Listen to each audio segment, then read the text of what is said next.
Sometimes a pretty good book is pretty good not because of the book itself, but because of what the book can cause to happen in the life of the reader.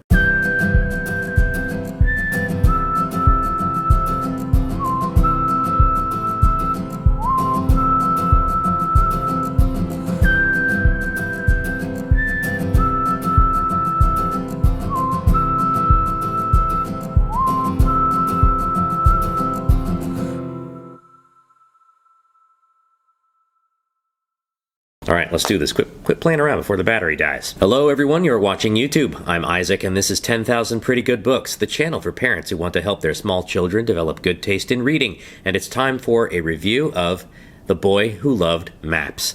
Written by Kari, illustrated by G. Brian Karras, and published by Schwartz Books in 2022. This story is about a boy who loves maps so much, collecting them, studying them, drawing them, that he is known as the map maker. One day, a girl visits him in his treehouse office and asks him to make her a very particular map.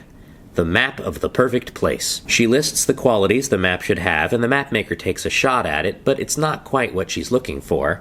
And the more questions he asks and the more specifications she gives, the more perplexed and unable to fulfill the commission the map maker becomes. The girl suggests that they go exploring, and she takes him to the library, the bakery, the park, and then to a small house, where he has a revelation. He's never made a map of home. He takes out his tools and supplies, and together, they draw a map of everywhere they've been that day. Before I get to my commentary, please take a minute to like this video and subscribe to the channel. I'll draw you a map to the subscribe button if I have to. Okay, back to the review. Man, I loved to make maps as a boy, mostly treasure maps. I would draw islands and label the various locations with swashbuckling piratey type names like Dead Man's Cove and Skull Mountain. But I also copied maps out of books and made maps of my bedroom, my house, my yard, my neighborhood. Sometimes I would make a treasure map with an X marks the spot and then I would hide it somewhere in the house. I still remember exactly where I hid one particular map in my childhood home. It was in a crack in the wooden stairs leading down to the basement, and I stuffed it in there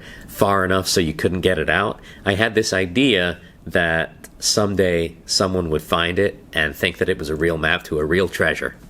I remember thinking about that map when we moved when I was around 11. So, you would think that this book would be my cup of tea. Honestly, I think it's okay. It's a little sentimental, with lines that come off like an adult trying to say something the way that a child would if that child were some kind of saccharine poetic type. Tell me again what we're looking for, said the map maker as he took his new friend's hand. Someplace where sunshine can find us, she whispered, leading him to the library.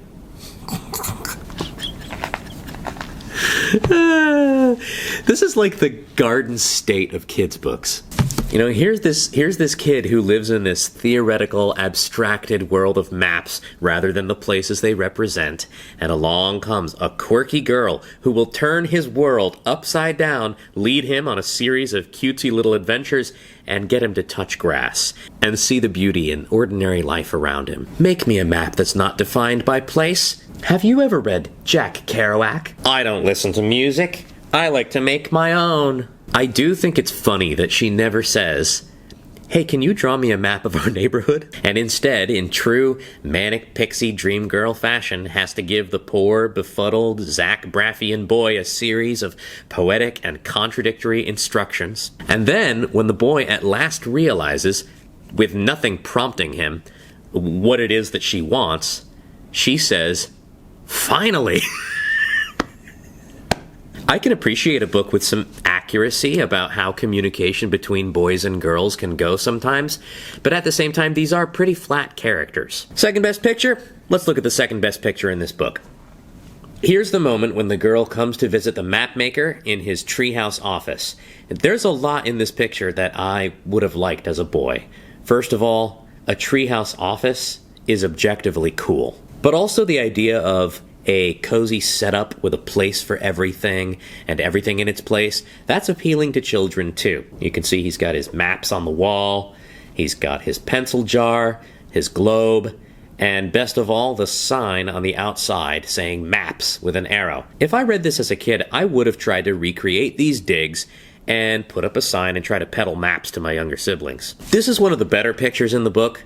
A lot of them are a little rougher, a little simpler, sometimes with a more flattened perspective. I think the art is fine.